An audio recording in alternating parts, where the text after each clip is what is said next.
ఏ రైతాంగం కొరకు ఏ వ్యవసాయ రంగాన్ని బాగు చేయాలని ప్రయత్నం చేసిండో, ప్రధానంగా ఆ రైతాంగం నుంచి కేసీఆర్ని దూరం చేయడానికి తెలంగాణకు నీళ్ళు ఇచ్చే శాశ్వతమైన వరప్రధానిగా ఉన్న కాళేశ్వరాన్ని కట్టడాన్ని వ్యతిరేకిస్తున్న శక్తులు ఇక్కడ కేవలం రేవంత్ రెడ్డి అనబడే గింతంతో వ్యతిరేకించడం కాదు.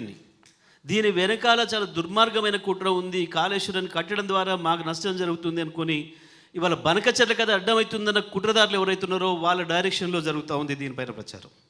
కాళేశ్వరం మీద ప్రచారం కేవలం ఈ చెత్త కాంగ్రెస్ నాయకులు, ఉత్త కాంగ్రెస్ నాయకులు చేస్తే కావడం లేదు. దీని వెనకాల ఉన్న మీడియా కుట్ర, ఏ స్లాటర్ హౌజులు అయితే ఉన్నాయో వాటి బాసులు వాళ్ళు చేస్తున్న కుట్ర చాలా పెద్దగా ఉంది. వాస్తవానికి కృష్ణా పైన 3 రాష్ట్రాల మధ్యన గొడవ ఉంది ఇప్పటికే మనకంటే ముందు. అక్కడ ఆల్రెడీ ప్రాజెక్టులు కట్టబడి ఉన్నాయి. కృష్ణలో నీళ్ళు లేని చోట కొట్లాడినా ఉపయోగం లేదు. ఏ పద్ధతులనైతే వాళ్ళు పోతిరెడ్డిపాడును అడ్డగోలుగా పెంచుకొని కృష్ణ నీళ్ళను దోసుకుపోయే ప్రయత్నం చేసినారో, మనకు అంతకు మించిన అద్భుతమైన అవకాశం ఉంది, ఇక్కడే ఉంది, కాళేశ్వరం దగ్గరే ఉంది అని చెప్పి దాన్ని దొరకబట్టి దానితోని తెలంగాణను శాశ్వతమైన కరువు విముక్తిగా చేయాలన్న ఆలోచనతో కేసీఆర్ గారు తీసుకొచ్చిన ఈ ప్రాజెక్టును కేవలం గోదావరి పైన మీరు ఎట్టి పరిస్థితులలో కూడా పైనీళ్ళు ముట్టుకోవద్దు అని చెప్పి 70 సంవత్సరాలుగా ఏ కుట్రలు అయితే జరిగినాయో ఆ కుట్రల్ని ఛేదించి గొంతే పట్టుకుంటాం, మేము ఇక్కడి నుంచే తెచ్చుకుంటామని చెప్పి ఏ నీళ్లు లేని చోట ప్రాణహిత పైన తమిడిహట్టి దగ్గర కట్టాలని చెప్పి కుట్ర చేసి ప్రాజెక్టే ప్రారంభించకుండా కాలువలు దోవే అద్భుతమైన ప్రయోగం చేసింది జలయజ్ఞం. ప్రపంచంలో ఇంత మించిన వింత ఉండదు. వాస్తవానికి ఒక ప్రాజెక్టు కట్టి ప్రజలకు నీళ్ళు ఇవ్వాలనుకుంటే ప్రాజెక్టు ముందు పూర్తి చేసి తర్వాత కాలువలు దవ్వుతాడు ఎవడైనా ప్రపంచంలో.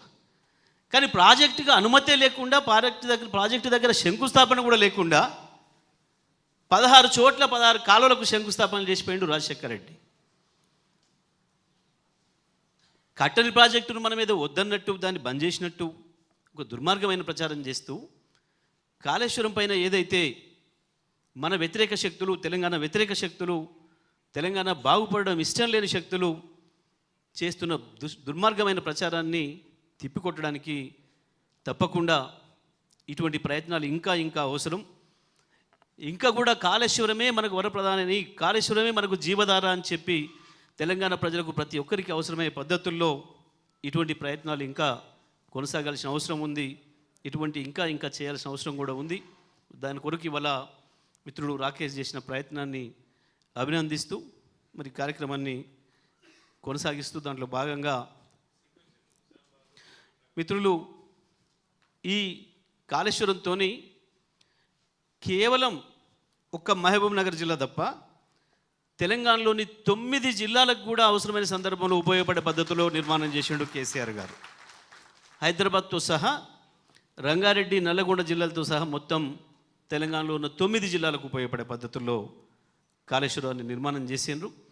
కాళేశ్వరం నిర్మాణమైన తర్వాత దాని మొట్టమొదటి ఫలితాన్ని పొందింది సూర్యాపేట జిల్లా.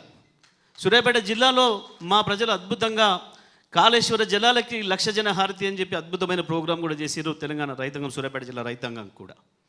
ఇంత స్పష్టంగా ఉన్న తర్వాత కూడా కాళేశ్వరమే లేదు, కూలిపోయిందని చేసి వాళ్ళు చేసినది దుర్మార్గం ఏదైతే ఉందో, ఇవాళ ఇప్పుడు మనకు రాకేష్ టీమ్ చూపించిన ప్రతి చోట కూడా ఇప్పుడు నిన్న మొన్న వీళ్ళు పోయినప్పుడు నడుస్తున్న పంపులు అవన్నీ కూడా పూర్తిగా నందిమేడారం కావచ్చు, గాయత్రి కావచ్చు, అక్కడి నుంచి వెళ్ళి పైకి అన్నపూర్ణ కావచ్చు, రంగనాయక సాగర్ కావచ్చు, మల్లన్న సాగర్ కావచ్చు, కొండపోచమ్మ కావచ్చు, ప్రతి చోట కూడా ఇప్పుడు ఇవాళ నడుస్తున్న పంపులు ఇవన్నీ కూడా ఇవాళ నడుస్తున్నాయి. అంటే కాళేశ్వరం ఉన్నది, కాళేశ్వరం సజీవంగానే ఉన్నది.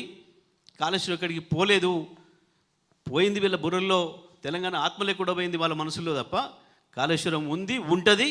తప్పకుండా తెలంగాణను మళ్ళీ కాళేశ్వరమే బతికిస్తుంది, ఎప్పటికీ అందులో సందేహం లేదు. ప్రాజెక్టులు కట్టుకుంటే ఎవడైనా రెండో పంట కొరకు కట్టుకుంటారు ప్రధానంగా. మొదటి పంట ఎట్లా నడిచిపోతుంది వర్షాలకి, వచ్చి అడపదడప వర్షాలకు కూడా. కానీ ప్రపంచంలో ఎవడు కట్టినా నీళ్ళని రిజర్వాయర్లు కట్టుకొని నిర్మాణం చేసుకునేది రెండో పంట కొరకు.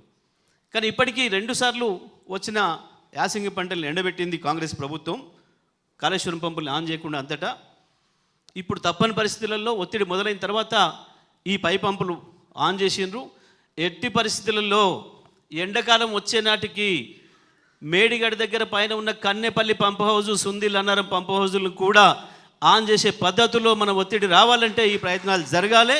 ప్రభుత్వం మెడలు వంచైనా సరే ఈ సంవత్సరం యాసంగి నీళ్లు సూర్యాపేట దాకా తీసుకుపోవడానికి, అవసరమైతే వెనుకకు కూడా తీసుకుపోవడానికి ఏదైతే ఇవాళ నిజామాబాద్ జిల్లాలో పోచంపాడు ఉందో, పోచంపాడు కూడా ఒకవేళ ఈ సందర్భంలో నీళ్లు రాకపోతే కాళేశ్వరం నీళ్లను వెనుకకు తీసుకుపోయి ఆ ప్రభుత్వాల గతంలో చేసిన నిర్మాణాలు ఇష్టం ఉన్నా లేకపోయినా ప్రజల ఒత్తిడితోనైనా చేసినవి ఏవైతే ఉన్నాయో, తవ్విన కాలువలు కావచ్చు, కట్టిన ప్రాజెక్టులు, వాటిని కూడా వినియోగించుకొని మళ్ళీ ఎప్పటికీ తెలంగాణను ఎడరి కాకుండా చూడాలి, ఒక్క ఎకరం ఎండిపోకుండా చూడాలని చెప్పి చేసిన ప్రయత్నంలో భాగంగా నిజామాబాద్ జిల్లాకు కూడా నీళ్ళు ఇవ్వడానికి ఈ కాళేశ్వరం ద్వారా చేసిన ప్రయత్నంలో భాగంగా కేసీఆర్ గారు వరద కాలువను మళ్ళీ వెనక్కి తీసుకుపోయి 3 పంప్ హౌజులతోని ఎస్ఆర్ఎస్పి నింపడానికి కూడా ఏర్పాటు చేసిండ్రు. ఆ రకంగా మొత్తం తెలంగాణ 9 జిల్లాలకు కూడా ఈ కాళేశ్వరం ఫలాల్ని పొందే అవకాశం ఉంది. మరి ఈ సందర్భంగా నిజామాబాద్ జిల్లాకు సంబంధించిన పెద్దలు సురేష్ రెడ్డి గారిని 2 విషయాలు ప్రస్తావించాల్సిందిగా విజ్ఞప్తి చేస్తాం.